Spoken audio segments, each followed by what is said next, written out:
Hi folks, అందరికీ నమస్తే. ఇప్పుడు నాతో పాటు మా గుండెకాయ ఉన్నాడు, అంటే బెస్ట్ ఫ్రెండ్. వాడు ఏ గ్రూప్ తీసుకుండు, వాన్ జర్నీ గురించి వాడు చెప్తాడు. ఇట్లా మనం క్వశ్చన్లు అడుగుతాం, వాడు ఆన్సర్ ఇస్తాడు అనమాట. వాడు బేసికల్లీ సిఈసి తీసుకుండు, సరేనా? ఇప్పుడు వాడిని అడుగుతా, వాడు చెప్తాడు. ఇందులో పేరు ఉండదు, అంటే పర్సనల్ డీటెయిల్స్ ఉండవు, ఓన్లీ జర్నీ ఉంటుంది. వినాలనుకుంటే వినండి, if you want to skip you can skip. ఇక స్టార్ట్ చేద్దాం. 10th ఎన్ని వచ్చినాయిరా నీకు? 6 points వచ్చినాయి. తర్వాత ఏ గ్రూప్ తీసుకున్నావు? సిఈసి గ్రూప్ తీసుకున్నాను. సిఈసినే ఎందుకు తీసుకున్నావు? సిఈసినే ఎందుకు తీసుకున్నా అంటే మామూలుగా ఎంపీసీ అంటే మ్యాథ్స్ కొంచెం వచ్చు, కానీ అంత ఫిజిక్స్ ఏం కాదు, మ్యాథ్స్ రాకుండా మ్యాథ్స్ తీసుకోవద్దు, పర్ఫెక్ట్ చేసినావు. సిఈసి ఏ కాలేజ్ తీసుకున్నావు?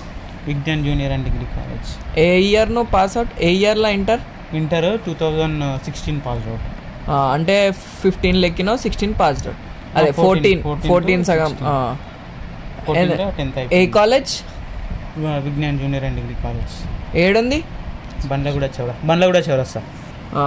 ఇంటర్ ఫస్ట్ ఇయర్ ఫీజు ఎంత? ఇంటర్ ఫస్ట్ ఇయర్ ఫీజు వచ్చేసి 2000 ఏమో ఉంది. అంటే స్కాలర్షిప్ వాళ్ళు తీసుకుంటారు? స్కాలర్షిప్ వాళ్ళే తీసుకొని ఇంకా ఎక్స్ట్రా 2000 ఏమో పే చేస్తాం. స్కాలర్షిప్ ఎంత వచ్చిండే? ఆ స్కాలర్షిప్ వచ్చేసి నాకు అకౌంట్లో ఒక 3500 4000 ఏమో పడ్డది. సో రిమైనింగ్ కాలేజ్ వాళ్ళకి 10,000 ఏమో వస్తుంది. అంటే 12,000 first year fee. Second year ఎంత కట్టినావు? సెకండ్ ఇయర్ 2,500 ఏమో కట్టినాను. 2,500 అంటే సేమ్ మళ్ళీ 12,500 సేమ్. సిఈసీలో ఎన్ని మార్కులు వచ్చినాయి 2 ఇయర్స్ కలిపి? 2 ఇయర్స్ కలిపి నాకు 592 మార్క్స్ వచ్చినాయి.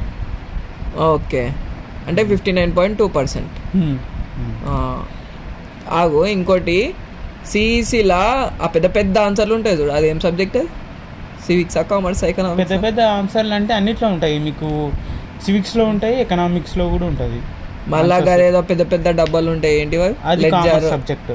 ఈజీ. కామర్స్లో వచ్చేసి కామర్స్లో మీకు అంటే 50 మార్క్స్కి అకౌంట్స్కి ఉంటుంది, థియరీ కూడా ఉంటుంది. ఓకే, సో అకౌంట్స్ నేర్చుకోవచ్చు, థియరీ అంటే అకౌంట్స్ వస్తుంది, మీకు థియరీ కూడా వస్తుంది ఎగ్జామ్లో. జర ఆవుల్లో దగ్గర పెట్టుకొని చదివితే పాస్ అవుతారు కదా సిఈసి? పాస్ కావచ్చు. ఎందుకంటే సిఈసి మీద ఏమని అభిప్రాయం ఉందంటే చదువు రానోడు సిఈసి తీసుకునేటట్టు ఉంటుంది, బట్ సిఈసిలో చదివితేనేగా పాస్ అవుతారు. సిఈసిలో అయినా ఎందులో అయినా చదివితేనే పాస్ అవుతారు. సిఈసిలో ఏంటంటే మీకు కామర్స్లో వచ్చేసి ప్రాబ్లమ్స్ ఏమైనా నేర్చుకుంటే మిగతా చేసుకోవచ్చు. సో ఇంకోటి ఎకనామిక్స్, సివిక్స్లో కూడా మెయిన్ ఇంపార్టెంట్ క్వశ్చన్స్ చదువుకుంటే పాస్ కావచ్చు. ఇంపాసిబుల్ ఏం కాదు, పాస్ కావచ్చు. కొంచెం చదివితే, కొంచెం కాన్సన్ట్రేట్ చేస్తే ఖచ్చితంగా పాస్ అవుతారు. నీకు ఇంటర్లో 59.2% వచ్చింది 1000 మార్క్స్కి. అవును. తర్వాత ఏం చేసినావు? తర్వాత నేను బీకామ్ కంప్యూటర్ తీసుకున్నాను అదే కాలేజ్లో. ఫీజు ఎంత ఉండే? ఫస్ట్ ఇయర్ వచ్చేసి 3000 ఏమో ఉండే. స్కాలర్షిప్ మళ్ళీ కాలేజ్ బాగాలేదు. స్కాలర్షిప్ ఇటే కలిపి ఎప్పుడు మళ్ళీ స్కాలర్షిప్ అంటే 10,000 15 ఎంత అంత స్కాలర్షిప్? 16,000-17,000 అయిపోయేది. సో 3 ఇయర్స్కి సేమ్ ఫీజా? 3 ఇయర్స్కి మ్యాక్స్ అంతే. ఇక same college? Same college, Vignan. BCom కంప్యూటర్స్లో సెమిస్టర్ వైజ్ ఉంటాయి కదా మీకు? Semester wise. ఒక ఇయర్కి 2 సెమిస్టర్లు. ఒక ఇయర్కి 2 సెమిస్టర్లు. ఆ సబ్జెక్టులు మారుతూనే ఉంటాయి. సబ్జెక్టుల గురించి మాట్లాడి వేస్ట్ మనము. బీకామ్ కంప్యూటర్స్లో ఎన్ని మార్కులు వచ్చినాయి? నాకు బీకామ్లో ఓవరాల్గా మొత్తం అన్ని సెమిస్టర్స్ కలిపి 8.16 వచ్చింది ఓవరాల్. 59%కి 8.1. అవును, 8.1 అంటే 75% అవును, బాగానే ఇంప్రూవ్ అయినా. దానికి ఏమైనా టిప్స్? దానికి టిప్స్ అంటే ఏం లేదు, నార్మల్గా చదువుకుంటూ పోయాను. ఎందుకంటే ఇది సెమిస్టర్ కాబట్టి 6 నెలలకి ఎగ్జామ్, 6 monthsకి ఎగ్జామ్ కాబట్టి నార్మల్గా చదివాను. నార్మల్గానే కొంచెం ఇంప్రూవ్మెంట్ ఉంది. సో అందువల్ల పర్సంటేజ్ కూడా బాగుంది. బీకామ్ కంప్యూటర్ తర్వాత ఏం చేసినావు? బీకామ్ కంప్యూటర్స్ తర్వాత నేను ఎంబీఏలో జాయిన్ అయ్యా. ఏ కాలేజ్? ఎంబీఏలో Aristotle PG college, KG Reddy college ఉంది కదా. రియల్ నేమ్ చెప్పాలి దాన్ని, అది ఏడుందో. అది కేజీ రెడ్డి కాలేజ్ మైనాబాద్. కేజీ రెడ్డి కాలేజ్లోనే ఉస్మానియా యూనివర్సిటీ వచ్చేసి అరిస్టాటిల్ పీజీ కాలేజ్ ఉంటుంది సపరేట్. అన్ని బీటెక్ కాలేజెస్లో అట్లా వేరే నేమ్ తోటి ఎంబీఏలు ఉంటాయి. అవునవును, అందులో Osmania university affiliated to Osmania university. Degree కూడా ఉస్మానియా యూనివర్సిటీ. ఇప్పుడు అరిస్టాటిల్ అది అఫిలియేటెడ్ అంటే ఆటోనమస్ కాదుగా?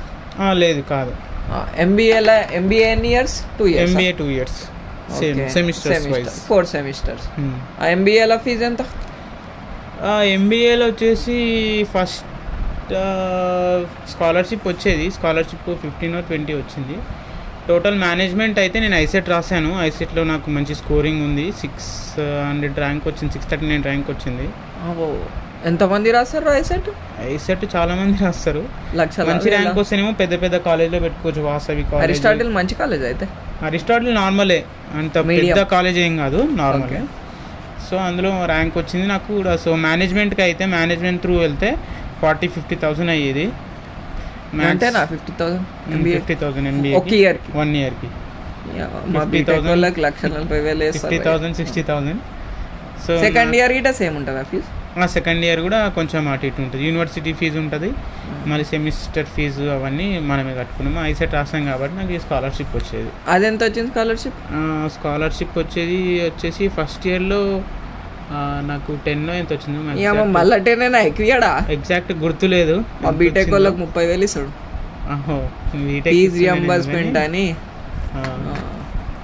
సేమ్ అంతే, 10-15 వచ్చింది ఎగ్జాక్ట్ నాకు. మీ కాలేజ్లో ప్లేస్మెంట్స్ వచ్చినాయా? మా కాలేజ్లో ప్లేస్మెంట్స్ అంటే వచ్చినాయా? ట్రై ప్లేస్మెంట్స్ వచ్చినాయి, కాకపోతే ప్లేస్మెంట్స్ నేను ట్రై చేయలేదు. ప్లేస్మెంట్స్ వచ్చిన వాళ్ళకు కూడా కొంచెం అది కొంచెం చిన్న కాలేజే కాబట్టి కొంచెం తక్కువే వచ్చాయి, చిన్న చిన్న జాబ్సే వచ్చాయి వాళ్ళకి.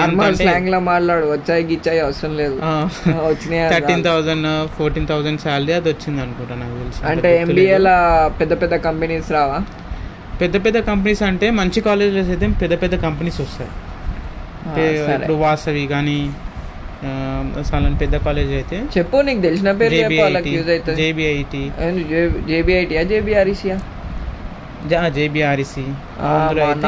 అది నా కాలేజ్ పేరు జేబీఆర్ఈసి.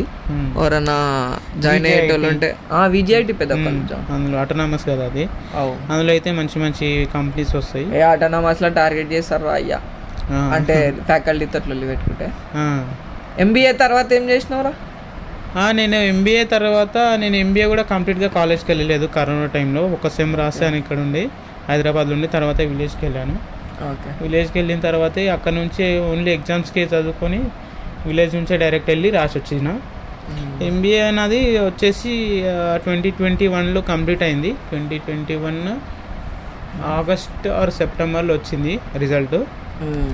సో నేను వచ్చిన తర్వాత ఏదో ఒక జాబ్ చేద్దామని చెప్పేసి ఫస్ట్ ఏదో ఒక జాబ్ చేసుకుందామని చెప్పేసి నేను. ఏ జాబ్లో జాయిన్ అయినావు? ఎప్పుడు జాయిన్ అయినావు? నేను హెచ్డిబి ఫైనాన్షియల్ సర్వీసెస్లో జాయిన్ అయ్యాను ఫస్ట్, టెలికాలింగ్. అది October 20 రోజు జాయిన్ అయ్యా. October 20 రోజు నేను ఇక్కడ హైదరాబాద్కి వచ్చాను. నేను జాయిన్ అయింది మాత్రం October 26 అనుకుంటా. ఓకే, డేట్ అటో ఇటో ఉంటుంది. 2021 అదే 2021 అదే ఇయర్. ఇక ఖాళీగా ఉండకుండా ఏదో జాబ్ చేద్దామని వచ్చాను. యాక్చువల్గా అయితే ఇక్కడ హైదరాబాద్కి ఏంటంటే యాక్సిస్ బ్యాంక్లో కానీ వచ్చాను. మా విలేజ్లో కన్ను ఉంటుండే, అన్న చెప్తే వచ్చాను. కానీ అక్కడ HR లేకుండే. సో మా ఫ్రెండ్ ఇప్పుడు హెచ్డిబిలో చేస్తుండే, పోనీ దాన్ని ఇంటర్వ్యూ అటెండ్ అయిదామని చెప్పేసి దీనికి వెళ్ళాను అనమాట. ఫస్ట్ రౌండ్ అయిపోయింది. సెకండ్ రౌండ్కి 2 days తర్వాత సర్టిఫికేట్ తీసుకొని రమ్మన్నారు.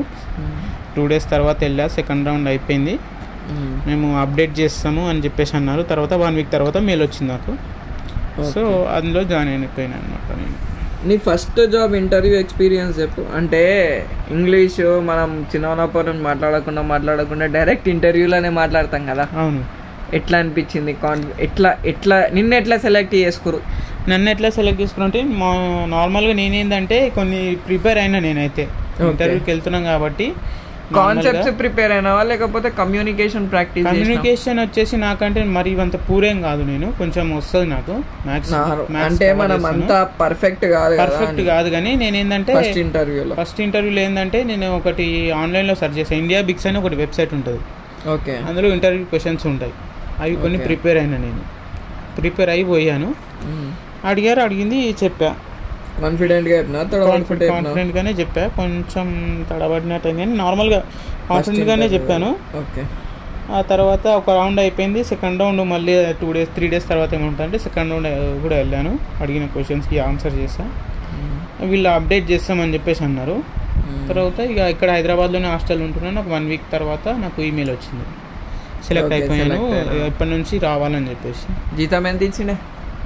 యాక్చువల్గా అది 10,500, కాకపోతే నాకు ఇన్సెంటివ్స్ అవి కలిపి నాకు ఒక 11,500 వచ్చేవి. అంటే 11,500 అంతే. ఎప్పటి వరకు చేసినావు? నేను అది వచ్చేసి 2022 జూలై వరకు చేసిన. జూన్ 30 వరకు ఏమో చేసా. జూన్ 30. ఎందుకు మానేసినావు? అప్పుడు గిట్ట జీతం అంతే ఉండే? అప్పుడు కూడా జీతం అంతే ఉండే, నాకు వేరే జాబ్ వచ్చింది. అంటే టెలికాలింగ్లో ఇక్కడ మ్యాటర్ ఏంటంటే అంతే కాన్స్టెంట్ శాలరీ ఉంటుంది, ఫిక్స్డ్ శాలరీ ఉంటుంది. ప్రెషర్ ఉండే అన్న టెలికాలింగ్?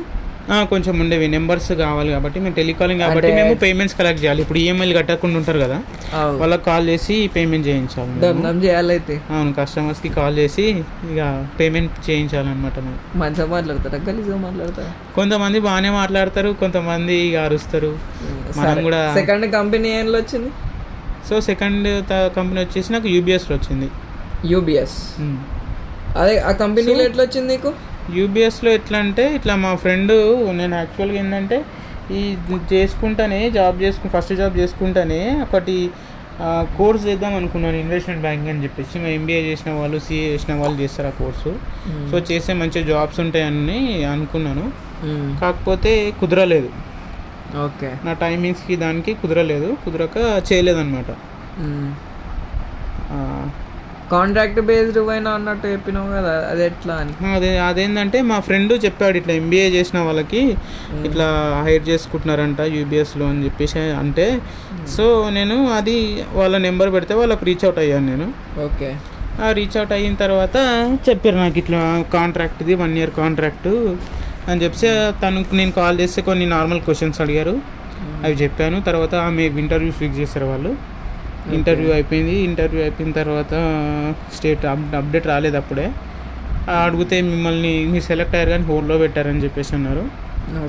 కొన్ని రోజుల తర్వాత ఇక సెలెక్ట్ అయిపోయినా, దీంట్లో రిజైన్ చేసేసి సో అందులో జాయిన్ అయిపోయాను నేను.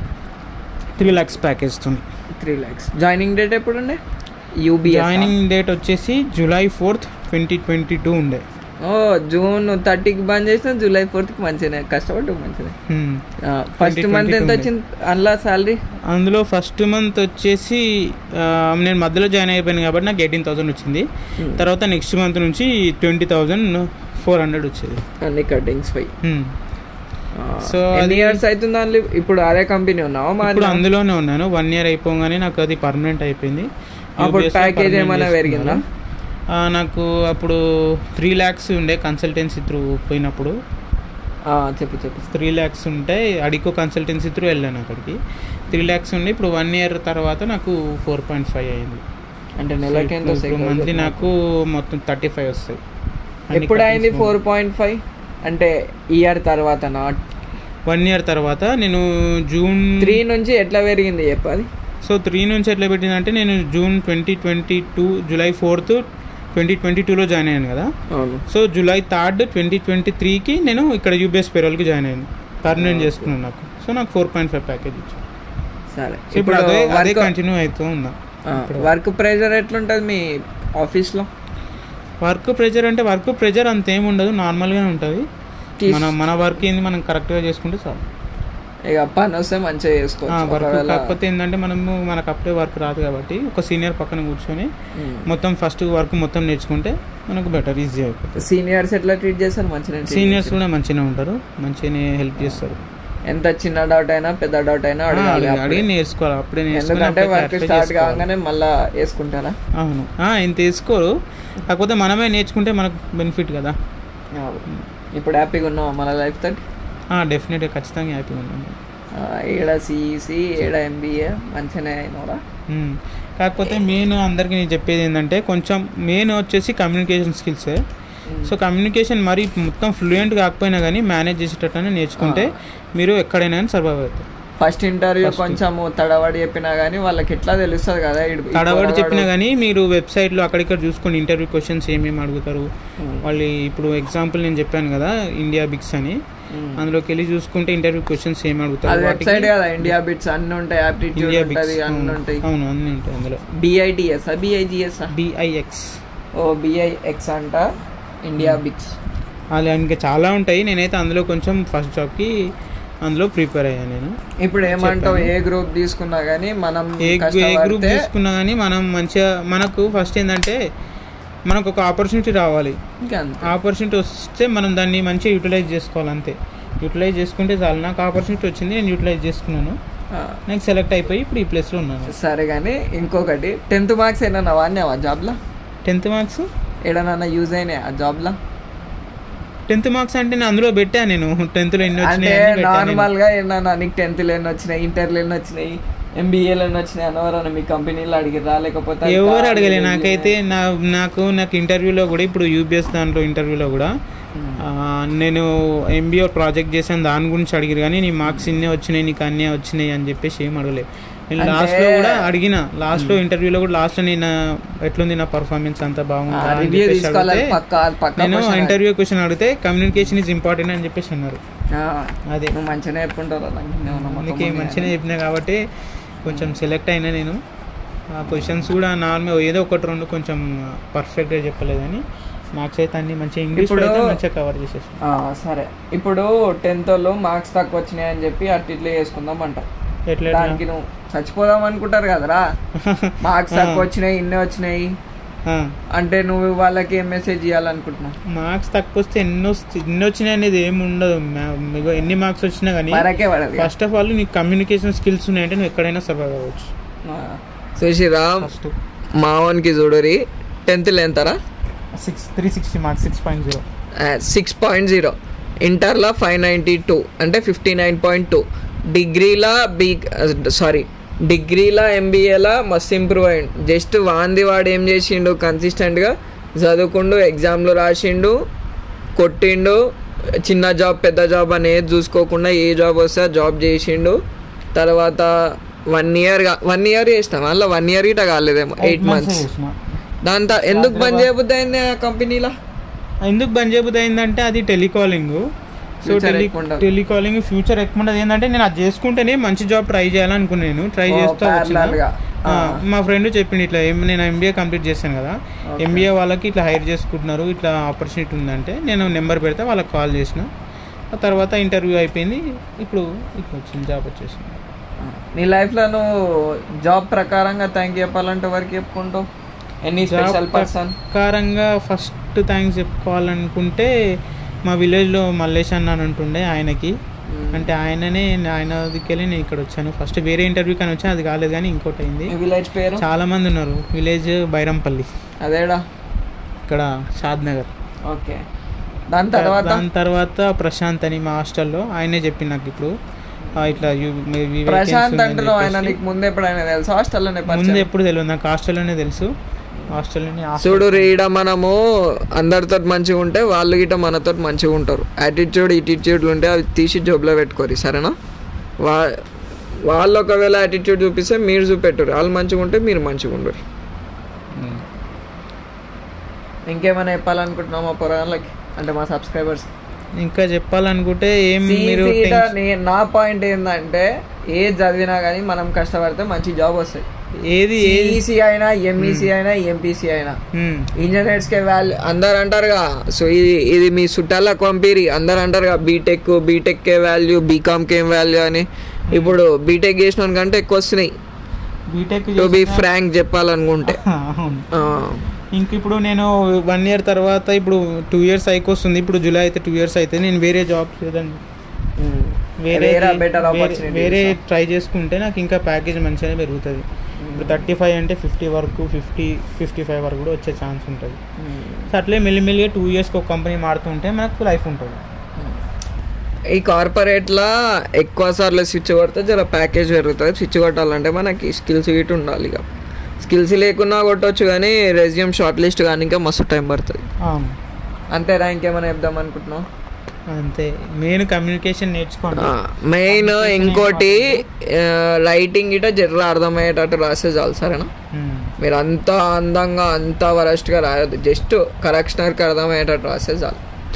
Thanks for watching, thanks for coming on my YouTube channel. Thank you. Bye bye, all the best for your future.